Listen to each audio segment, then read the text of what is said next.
A Conab anunciou os dados do 12º levantamento da safra 2017-2018. A produção brasileira de grãos fechou o ciclo com produção estimada em 228,3 milhões de toneladas. O número confirma a colheita como a segunda maior do país, atrás apenas da registrada na safra passada. A área manteve-se próxima à estabilidade, com ligeira alta de 1,4%, passando de 60,9 milhões de hectares para 61,7 milhões de hectares. A soja segue como importante destaque entre as culturas analisadas, apresentando crescimento de área e produtividade. O espaço destinado ao grão nas lavouras cresceu, sobretudo, em áreas destinadas anteriormente à produção de milho primeira safra, devido à melhor rentabilidade proporcionada ao produtor.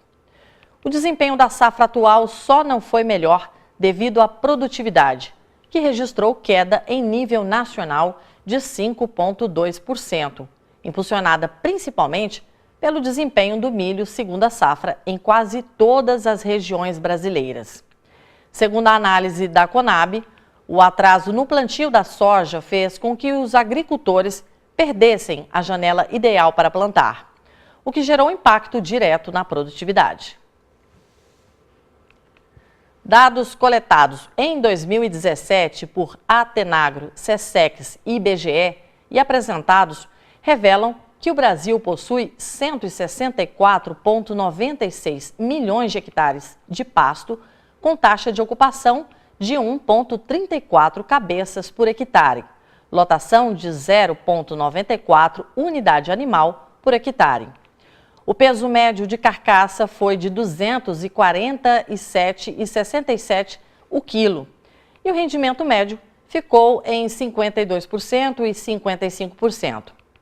Essas informações mostram a clara participação da pecuária no PIB do agronegócio brasileiro, onde o PIB pecuária total atingiu 31%. Enquanto o PIB agricultura total fechou com 69%. Por outro lado, a pecuária de corte tem um longo caminho a percorrer para aumentar os índices de produtividade.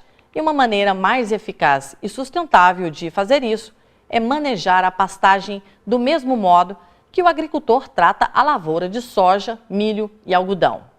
O fato é que já existem pecuaristas que otimizam todos os recursos disponíveis na propriedade e alcançam altas produtividades animais por hectare.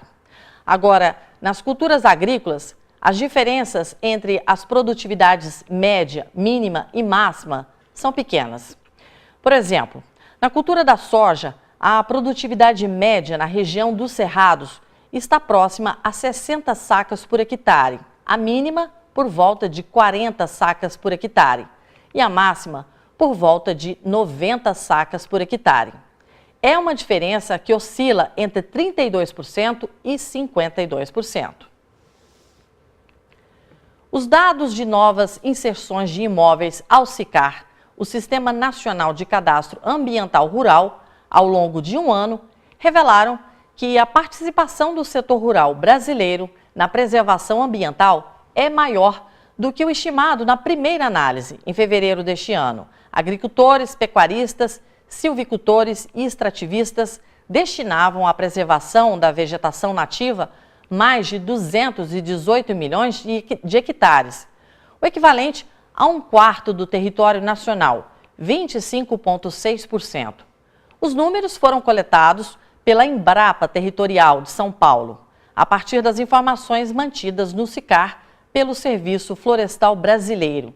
Em média, é como se cada produtor rural utilizasse apenas metade de suas terras. A outra metade é ocupada com áreas de preservação permanente, às margens de corpos d'água e topos de morros, reserva legal e vegetação excedente.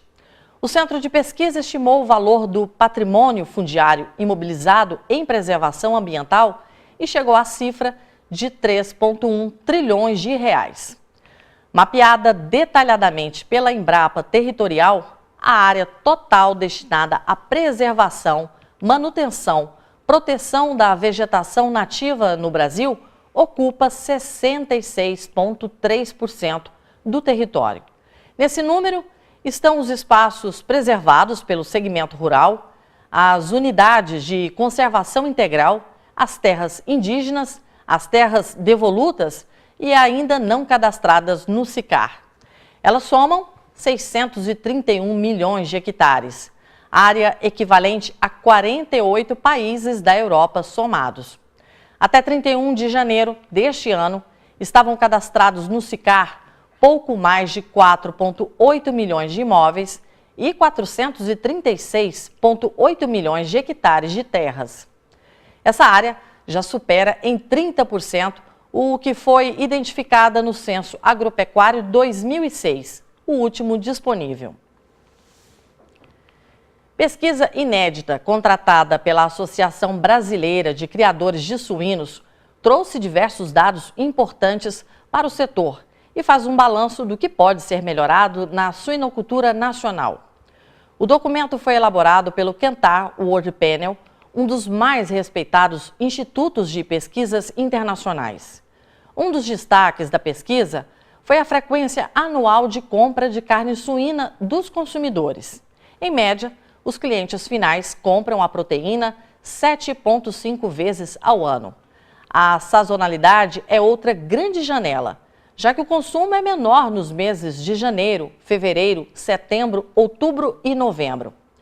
Uma oportunidade proeminente com a pesquisa é em relação aos tipos de corte. O lombo, por exemplo, chega a apenas 14,6% dos lares.